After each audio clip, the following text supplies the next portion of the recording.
नमस्कार, मैं हूं आपके साथ अलीम अतर। अपना बिहार में बात सबसे पहले गोपालगंज की करते हैं। गोपालगंज में सियासी गैंगवार में अब तक 4 लोगों की हत्या हो चुकी है। कुचायकोट के जेडीयू विधायक अमरेंद्र पांडे और पप्पू पांडे को पुलिस तलाश रही है। उनके भाई और भतीजे को जेल भेजा जा चुका है। आरोपों के मुताबिक विधायक के परिवार वालों ने स्थानीय आरजेडी नेता के भाई और माता पिता की हत्या कर दी, जबकि दूसरे हमले में विधायक के फुफेरे भाई की हत्या कर दी गई, मगर जेडीयू विधायक तक पुलिस नहीं पहुंच पाई है।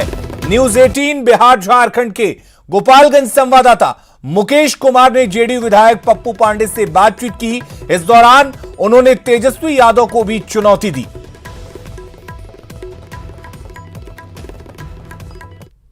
आज मेरे संबंधी का हत्या हो गया दिन दहाड़े, उसको गोली मार करके, मुन्ना तिवारी को 4 गोली मार करके और हत्या कर दिया गया दिन दहाड़े, और अभी तक उसमें किसी की गिरफ्तारी नहीं हुई है।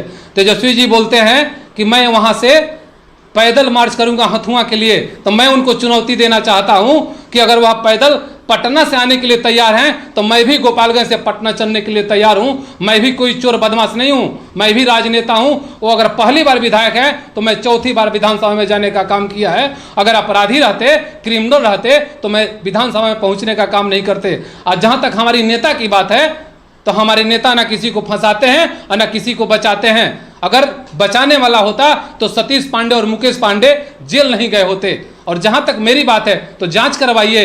अगर मैं दोषी अगर उसमें निकलता हूं तो मुझे जेल नहीं, मुझे फांसी दी जाए, मुझे मंजूर है। लेकिन मेरे भाई और मेरे भतीजा बटेश्वर पांडे सबको गलत फंसाया गया है। ऐसा कोई साजिश नहीं है हम लोग का, और ना हम लोग का कोई मानसिकता है, ना कोई सोच है कि हम लोग किसी के साथ ऐसा करें। मैं पहली बार आज मीडिया का सामने आकर के मैं यह कह रहा हूं कि जो भी हुआ है सरासर गलत हुआ है। मेरे भाई के ऊपर, मेरे भतीजे के ऊपर जो एफआईआर हुआ है, मुझे जो कहा जा रहा है, यह फाइनली गलत है। और जहां तक तेजस्वी जी की बात है, तो तेजस्वी जी पहले अपने बारे में देखें ना। उनके पिताजी का उम्र 70 साल हो गया, हजारों तरह की घोटाले में फंसे हुए हैं। और तेजस्वी जी नहीं फंसे हुए हैं, वो भी फंसे हुए हैं, उनका परिवार उसी में संलिप्त है। और हमको अपराधी कह रहे हैं। मैं अपराधी नहीं हूं, मैं जनता का सेवक हूं। मैं जनता का सेवा की भावना से राजनीति नहीं करता हूं, मैं जनता का सेवा की भावना से मैं वहां की राजनीति करता हूं और वहां के लोगों के साथ हूं। सर, 2 दिनों में जो 4 हत्याएं हुई, इसके पीछे किसका षड्यंत्र हो सकता है? अब हम क्या बता सकते हैं, बताइए। जांच का विषय है। ये तो जांच का विषय है। शंभू मिश्रा का हत्या हुआ, उसमें 6 आदमी नेम्ड एफआईआर हैं, अभी तक उसमें किसी की गिरफ्तारी नहीं हुई। ये जो रूपंचक जो गाँव है जहाँ मालिक की हत्या हुआ, मेरे भाई का नाम पड़ा, उनको जेल दिया गया, मुझे कोई दिक्कत नहीं है। वो जांच होगा, सीसीटीवी फुटेज निकलवाइए। हमारे पास सरकारी सुरक्षा कर्मी, उनसे पूछा जाए, मोबाइल का लोकेशन लिया जाए। अगर मेरे परिवार का किसी भी व्यक्ति का अगर कहीं से भी संलिप्तता है तो मुझे जेल नहीं, मुझे फांसी चाहिए। और मैं फांसी पर चढ़ने के लिए तैयार हूं। मैं कहीं से कतई पीछे हटने वाला नहीं हूं। लेकिन अभी तक जितने हम नेम्ड एफआईआर किए हैं, उसमें से मनोज तिवारी, यहाँ के जो एसपी हैं, और डीजीपी साहब, इन लोगों के द्वारा, यहाँ के अधिकारियों के द्वारा कितने लोग का अरेस्टिंग किया गया। उनके ऊपर जातवाद की, उनके ऊपर मोहर लग रही है कि यह जात की बात करते हैं। अगर जात की बात करते, हमारे नेता अगर पार्टी की बात करते, तो मेरी और मेरे परिवार का इतना परेशानी नहीं होता। आज मुझे 3 दिन सोए हुए हो गया। और मैं किसी के सामने गिड़गिड़ाने का काम नहीं करता हूं। मुझे भगवान पे विश्वास है और अपने नेता पर विश्वास है कि जो भी होगा वह सही होगा, और दूध का दूध पानी पूरी जनता देखेगी बिहार का। गोपालगंज के जदयू विधायक पप्पू पांडे, उनका साफ कहना है कि पूरे मामले की जांच हो जाए और अगर वो दोषी हैं तो फांसी पर चढ़ने के लिए तैयार हैं। मुकेश कुमार, न्यूज 18 गोपालगंज। तो पप्पू पांडे न्यूज 18 बिहार झारखंड के सामने तमाम बातें कह रहे हैं, तमाम आरोप दूसरों पर लगा रहे हैं। ऐसे में अब सवाल यह उठता है कि पप्पू पांडे पुलिस की गिरफ्त में आखिर क्यों नहीं है। जब वो मीडिया के सामने आ सकते हैं तो पुलिस की गिरफ्त में वो क्यों नहीं है। सवाल यह भी है कि पप्पू पांडे को आखिर पुलिस क्यों नहीं गिरफ्तार कर पा रही है। आरोपी हैं, 3 हत्या के आरोप उन पर लगे हैं। ऐसे में आरोपी विधायक को पुलिस क्यों नहीं गिरफ्तार कर पा रही है। अगर पुलिस नहीं गिरफ्तार कर पा रही है तो वो मीडिया के सामने कैसे आ रहे हैं। ट्रिपल मर्डर का आरोपी क्या अपनी मर्जी से सरेंडर करेगा। बड़ा सवाल यह है कि आखिर ट्रिपल मर्डर केस में पुलिस का यह सुस्त रवैया क्यों देखने को मिल रहा कि पप्पू पांडे की गिरफ्तारी नहीं हो पा रही है। मीडिया से बातचीत कर सकते हैं पप्पू पांडे, लेकिन आखिर वो पुलिस के गिरफ्त से क्यों बाहर हैं? जब न्यूज 18 के संवाददाता उन तक पहुंच सकते हैं तो आखिर पुलिस क्यों नहीं पहुंच पा रही है? क्या पुलिस पर किसी तरह का दबाव है? लेकिन इन सब के बीच बड़ा सवाल यह है कि आखिर कब गिरफ्तारी होगी आरोपी विधायक की? और तेजस्वी यादव पर विधायक पप्पू पांडे ने क्या कुछ कहा वो भी सुनते हैं। तेजस्वी जी बोलते हैं कि मैं वहां से पैदल मार्च करूंगा हथुआ के लिए, तो मैं उनको चुनौती देना चाहता हूं कि अगर वह पैदल पटना से आने के लिए तैयार हैं तो मैं भी गोपालगंज से पटना चलने के लिए तैयार हूं। मैं भी कोई चोर बदमाश नहीं हूं, मैं भी राजनेता हूं। वो अगर पहली बार विधायक है तो मैं चौथी बार विधानसभा में जाने का काम किया है। अगर अपराधी रहते, क्रिमिनल रहते तो मैं विधानसभा में पहुंचने का काम नहीं करते। और जहां तक हमारी नेता की बात है तो हमारे नेता ना किसी को फंसाते हैं और ना किसी को बचाते हैं। अगर बचाने वाला होता तो सतीश पांडे और मुकेश पांडे जेल नहीं गए होते। और जहां तक मेरी बात है तो जांच करवाइए, अगर मैं दोषी अगर उसमें निकलता हूं तो मुझे जेल नहीं, मुझे फांसी दी जाए, मुझे मंजूर है। लेकिन मेरे भाई और मेरे भतीजा बटेश्वर पांडे सबको गलत फंसाया गया है। ऐसा कोई साजिश नहीं है हम लोग का, और ना हम लोग का कोई मानसिकता है, ना कोई सोच है कि हम लोग किसी के साथ ऐसा करें। मैं पहली बार आज मीडिया का सामने आकर के मैं यह कह रहा हूं कि जो भी हुआ है सरासर गलत हुआ है। मेरे भाई के ऊपर, मेरे भतीजे के ऊपर जो एफआईआर हुआ है, मुझे जो कहा जा रहा है यह फाइनली गलत है। और जहां तक तेजस्वी जी की बात है तो तेजस्वी जी पहले अपने बारे में देखें ना। उनके पिताजी का उम्र 70 साल हो गया, हजारों तरह की घोटाले में फंसे हुए हैं। और तेजस्वी जी नहीं फंसे हुए हैं, वो भी फंसे हुए हैं, उनका परिवार उसी में संलिप्त है।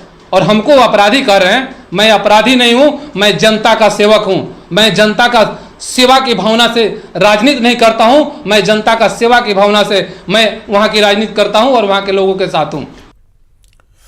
अगली खबर का रुख करते हैं। मैट्रिक की परीक्षा में इस बार साधारण परिवार के बच्चों ने कामयाबी हासिल की है। रोहतास के हिमांशु राज टॉपर बने हैं तो समस्तीपुर के दुर्गेश कुमार सेकंड टॉपर रहे हैं। साधनों की कमी के बीच भी कड़ी मेहनत से इन छात्रों ने सफलता हासिल की है।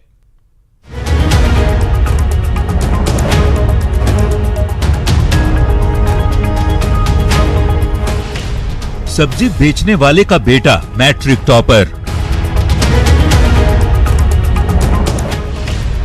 किसान का बेटा बना मैट्रिक का सेकंड टॉपर। छोटे शहरों के छात्रों की बड़ी कामयाबी। मैट्रिक के रिजल्ट में इस बार छोटे शहरों के छात्रों का जलवा दिखा। साधारण परिवार से आने वाले बच्चों ने बड़ी कामयाबी हासिल की। रोहतास के हिमांशु राज 96.20% नंबर लाकर टॉपर रहे। हिमांशु नटवार के राजकीयकृत जनता उच्च विद्यालय तेनुआज के छात्र हैं और उनके पिता सब्जी बेचने का काम करते हैं। खाली समय में हिमांशु भी अपने पिता का हाथ बटाते हैं, लेकिन कड़ी मेहनत से हिमांशु ने न सिर्फ कामयाबी हासिल की बल्कि पूरे गांव का नाम रोशन किया। मैं बहुत ज़्यादा खुशी महसूस हो रही है और इसमें मेरे जितने भी सहयोगी थे उनको भी बहुत अच्छी खुशी महसूस हो रही है। आगे क्या करना चाहते हैं? आगे मैं सॉफ्टवेयर इंजीनियर बनना चाहता हूँ भविष्य के लिए। परीक्षा में सेकंड टॉपर दुर्गेश कुमार रहे जो समस्तीपुर के रहने वाले हैं। दुर्गेश के पिता किसान हैं और सब्जी की खेती करते हैं। रिजल्ट आते ही परिवार में खुशी का माहौल दिखा। 4 भाई बहनों वाले दुर्गेश ने अपने गांव में रहकर ही पढ़ाई की है।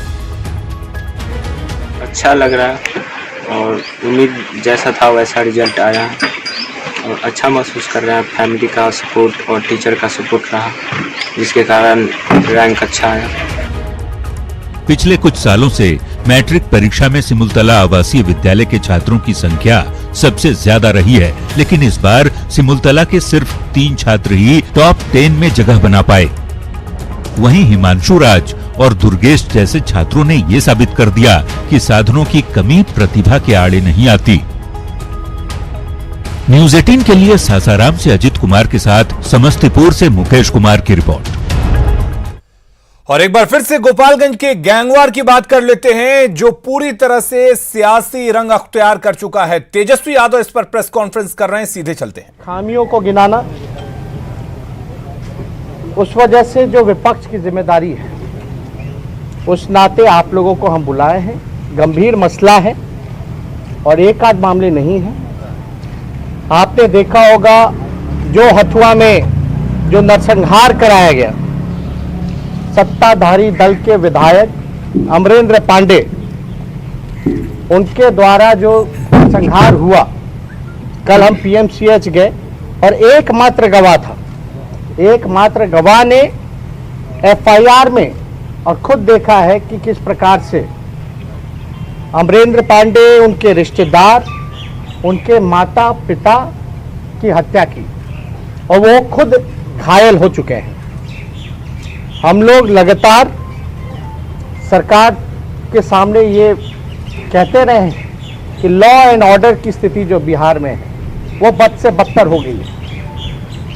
आप देखिएगा पुलिस जो है आदरणीय मुख्यमंत्री जी के इशारे पर लीपापोती करने में लगी हुई है।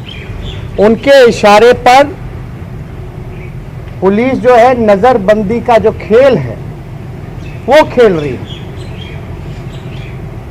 आश्चर्य की बात है, जिसके ऊपर आरोप है, एफआईआर में दर्ज है, और ये हम आरोप नहीं लगा रहे, जो गवाह है, जो घायल है, जिसके परिवार के 3 लोगों की हत्या होगी, ये उसने बोला है।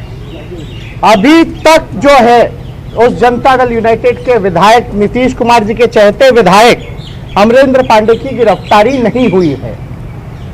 और कल वो व्यक्ति प्रेस कॉन्फ्रेंस करके नीतीश कुमार जी के इशारे पे विपक्ष को धमकाने की कोशिश कर रहा है। प्रेस कॉन्फ्रेंस के माध्यम से उसने कहा है कि दिल्ली से पटना ईंट से ईंट बजा देंगे। मतलब ये धमकी किसको दे रहे हैं? और सरकार जो है, पुलिस जो है, उनकी हिम्मत नहीं हो पा रही कि उस विधायक की गिरफ्तारी कर पाए। बिहार में जो कहते हैं माननीय मुख्यमंत्री जी नीतीश कुमार जी कि हम ना फंसाते हैं ना बचाते हैं, हम आदरणीय मुख्यमंत्री जी से पूछना चाहते हैं, वो ये बताएं कि आपके चहेते विधायक पे कोई एक आईपीसी धारा है जो नहीं लगा है? उनकी जो छवि है वो आप कह सकते हैं क्राइम को लगातार जो है बढ़ावा देने का काम किया गया। कुछ दिन पहले ही अपहरण का जो मामला आया था, कोई भी एक आईपीसी सेक्शन नहीं लगा। और जो है सरकार जो है पूरी तरीके से नीतीश कुमार जी बताएं कि उनको बचाने का काम किया जा रहा है कि नहीं किया जा रहा। ये भद्दी मजाक है। नजरबंद आपने घर पे कर रखा है और आप कहते हैं कि सरकार जो है बचाने का काम नहीं करेगी। इतनी धाराएं उन पे लगी हैं, इस सरकार ने सारे धाराओं को खत्म कराने का काम कर रही है जो उस पे लगा था, उस विधायक पर। ऐसे लोग जो हमको चुनौती दे रहे हैं, और देखिए हम तो सारे नियमों कायदों को मानने वाले लोग हैं। लॉकडाउन जो है, लॉकडाउन इसलिए किया गया है ताकि लोगों की जान बचाई जाए, लेकिन जनता दल यूनाइटेड के विधायक जो है नरसंहार करके लोगों की हत्या करवा रहे हैं, भूल रहे हैं। तो लॉकडाउन के आड़ में काफी जो है अपराध का जो मामला है काफी बढ़ोतरी हुई है, और हम लोगों को चैलेंज कर रहे हैं। हम लोगों ने सरकार के लोगों को, प्रशासन को, पुलिस को हमने बोला था कोई बड़ी बात नहीं, पता नहीं है प्रेस कॉन्फ्रेंस कहाँ हो रहा है, जाके पकड़ लो। और जो चुनौती वो देने का काम कर रहे हैं नीतीश जी के इशारे पे, हम उनसे कहना चाहते हैं सरकार के लोगों से कि हमने 2 दिन का वक्त दिया था, 2 दिन का समय दिया था कि विधायक को गिरफ्तार किया जाए, और कल शाम तक अगर विधायक गिरफ्तार नहीं होता है तो हम, हमारे पार्टी के सभी विधायक जो हैं पटना से गोपालगंज जाने का काम करेंगे, और सोशल डिस्टेंसिंग जो है उसका हम लोग पालन भी करेंगे। ये हम लोग सरकार को लोगों से कहना चाहते हैं कि नज़रबंदी का जो ये खेल कर रहे हैं, ये जो बचाने का जो खेल कर रहे हैं आदरणीय मुख्यमंत्री जी के इशारे पे, ये चलने वाला नहीं है। तो उनकी गिरफ्तारी होनी चाहिए। और लगातार बिहार में जो है, जब से लॉकडाउन आया है, लॉकडाउन के आड़ में अपराध का ग्राफ जो है हद उससे ज़्यादा जो है बड़ा है। हम लोगों ने 2 महीने लगातार जो है सरकार के दिशा निर्देशों का पालन किया, लेकिन सरकार जो है एक तरह से लगता है कि अपराधियों के लिए लॉकडाउन नहीं बल्कि उनको पूरी आज़ादी है लॉकडाउन का मजाक उड़ाने का, कानून व्यवस्था का मजाक उड़ाने का। तो एक जिम्मेदार विपक्ष होने के नाते अगर जन अधिकार पे खतरा हो, अगर जन सुरक्षा पे खतरा हो, तो हम लोग घरों में बैठेंगे नहीं बल्कि जनता के प्रति, जनता के साथ रह करके उनकी आवाज को बुलंद करेंगे और संघर्ष करेंगे। और कोई आप लोगों का सवाल इससे जुड़ा हुआ है तो आप कह सकते हैं। एक एक करके आप कर रहे विधायकों के साथ, वहां जाकर के क्या करेंगे और कैसे जाएंगे, कैसे मदद करेंगे? अभी देखिए, पहले जो समय हमने दिया है, हालांकि ये जिम्मेदारी तो पुलिस की है कि जल्द से जल्द गिरफ्तार करें। अगर इसमें नीतीश कुमार जी की भूमिका नहीं है, अगर पुलिस प्रशासन जो है उनको पकड़ना चाहता है तो उनके लिए कोई बड़ी बात नहीं, जब विधायक जो है खुद ही प्रेस कॉन्फ्रेंस कर रहा हो। लेकिन अगर विधायक जो है पकड़ नहीं पाएगा, गाड़ी रुकवा दीजिए थोड़ा,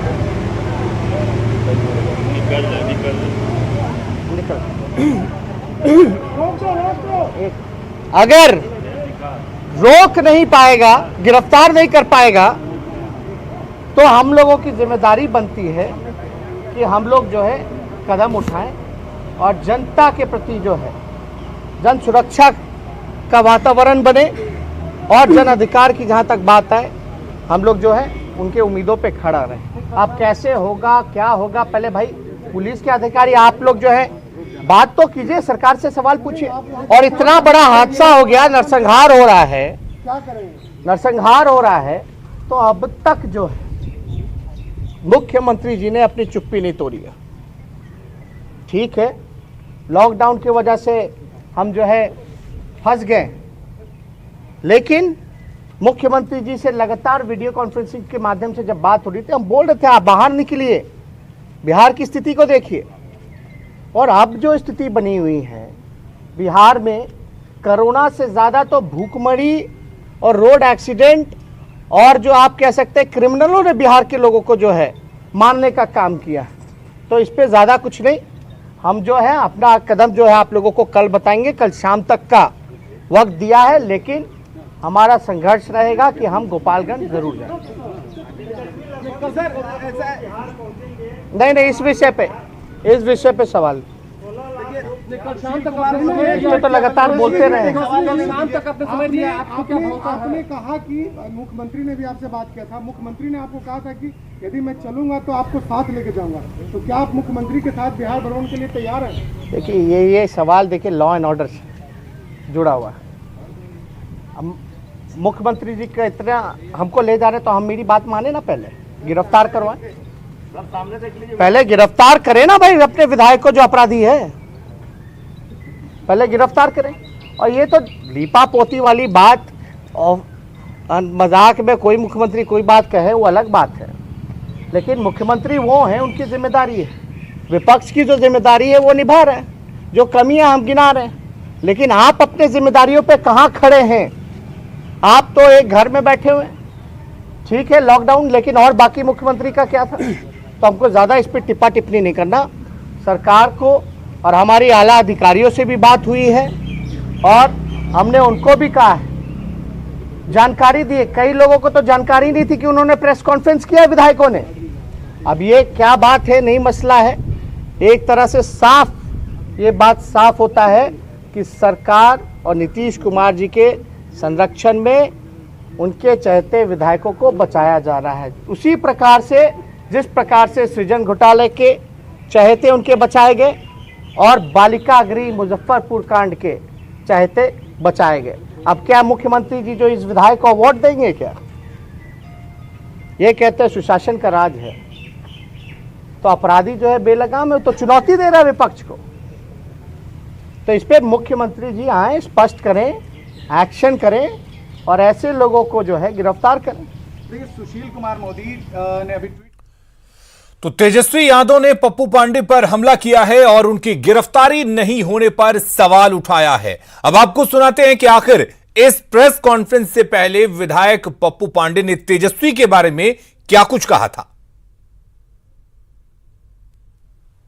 तेजस्वी जी बोलते हैं कि मैं वहां से पैदल मार्च करूंगा हथुआ के लिए, तो मैं उनको चुनौती देना चाहता हूं कि अगर वह पैदल पटना से आने के लिए तैयार हैं तो मैं भी गोपालगंज से पटना चलने के लिए तैयार हूं। मैं भी कोई चोर बदमाश नहीं हूं, मैं भी राजनेता हूं। वो अगर पहली बार विधायक है तो मैं चौथी बार विधानसभा में जाने का काम किया है। अगर अपराधी रहते, क्रिमिनल रहते तो मैं विधानसभा में पहुंचने का काम नहीं करते। और जहां तक हमारी नेता की बात है तो हमारे नेता ना किसी को फंसाते हैं और ना किसी को बचाते हैं। अगर बचाने वाला होता तो सतीश पांडे और मुकेश पांडे जेल नहीं गए होते। और जहां तक मेरी बात है तो जांच करवाइए, अगर मैं दोषी अगर उसमें निकलता हूं तो मुझे जेल नहीं, मुझे फांसी दी जाए, मुझे मंजूर है। लेकिन मेरे भाई और मेरे भतीजा बटेश्वर पांडे सबको गलत फंसाया गया है। ऐसा कोई साजिश नहीं है हम लोग का, और हम लोग का कोई मानसिकता है ना कोई सोच है कि हम लोग किसी के साथ ऐसा करें। मैं पहली बार आज मीडिया का सामने आकर के मैं यह कह रहा हूं कि जो भी हुआ है सरासर गलत हुआ है। मेरे भाई के ऊपर, मेरे भतीजे के ऊपर जो एफआईआर हुआ है, मुझे जो कहा जा रहा है यह फाइनली गलत है। और जहां तक तेजस्वी जी की बात है तो तेजस्वी जी पहले अपने बारे में देखें ना। उनके पिताजी का उम्र 70 साल हो गया, हजारों तरह की घोटाले में फंसे हुए हैं। और तेजस्वी जी नहीं फंसे हुए हैं, वो भी फंसे हुए हैं, उनका परिवार उसी में संलिप्त है। और हमको अपराधी कह रहे हैं। मैं अपराधी नहीं हूं, मैं जनता का सेवक हूं। मैं जनता का सेवा की भावना से राजनीति नहीं करता हूं, मैं जनता का सेवा की भावना से मैं वहां की राजनीति करता हूं और वहां के लोगों के साथ हूं। तो गोपालगंज में सियासी संग्राम हो गया है। गोपालगंज मर्डर मामले पर, गोपालगंज मर्डर के बहाने नीतीश सरकार पर तेजस्वी यादव ने निशाना साधा है। जब नीतीश के विधायक पप्पू पांडे ने तेजस्वी पर कई तरह के आरोप लगाए, तेजस्वी पर फंसाने का आरोप लगाया, उसके बाद तेजस्वी यादव ने प्रेस कॉन्फ्रेंस कर कहा कि आरजेडी नेता मर्डर में जेडीयू विधायक शामिल है। तेजस्वी ने कहा कि कल शाम तक अगर विधायक को गिरफ्तार नहीं किया गया तो वो आंदोलन करेंगे। उनके तमाम विधायक उनके साथ पटना से गोपालगंज तक मार्च करेंगे और जेडीयू विधायक पप्पू पांडे को सरकार बचा रही है। यह भी एक बड़ा आरोप लगाया है तेजस्वी यादव ने नीतीश कुमार और उनकी सरकार पर। आपको बता दें कि गोपालगंज में आरजेडी नेता के परिवार पर हमला हुआ था और आरजेडी नेता के परिवार के 3 लोगों की हत्या कर दी गई थी। अगली खबर का रुख करते हैं। लद्दाख सीमा पर भारत चीन की थल सेना एक दूसरे के आमने सामने है। ऐसे में भारतीय सेना की एयर विंग ने अपने नए स्क्वाड्रन के परिचालन का श्री गणेश कर दिया है। वायुसेना की प्रमुख air chief marshal RKS Bhadauria ने एयरफोर्स की 18 स्क्वाड्रन फ्लाइंग बुलेट का परिचालन शुरू किया। भारतीय वायुसेना के इस महत्वाकांक्षी कार्यक्रम का आयोजन कोयम्बटूर के पास सुलूर एयरफोर्स स्टेशन पर किया गया। 18 स्क्वाड्रन फ्लाइट बुलेट LCA तेजस विमान से लैस है। तेजस को उड़ाने वाली वायुसेना की यह दूसरी स्क्वाड्रन बन गई है।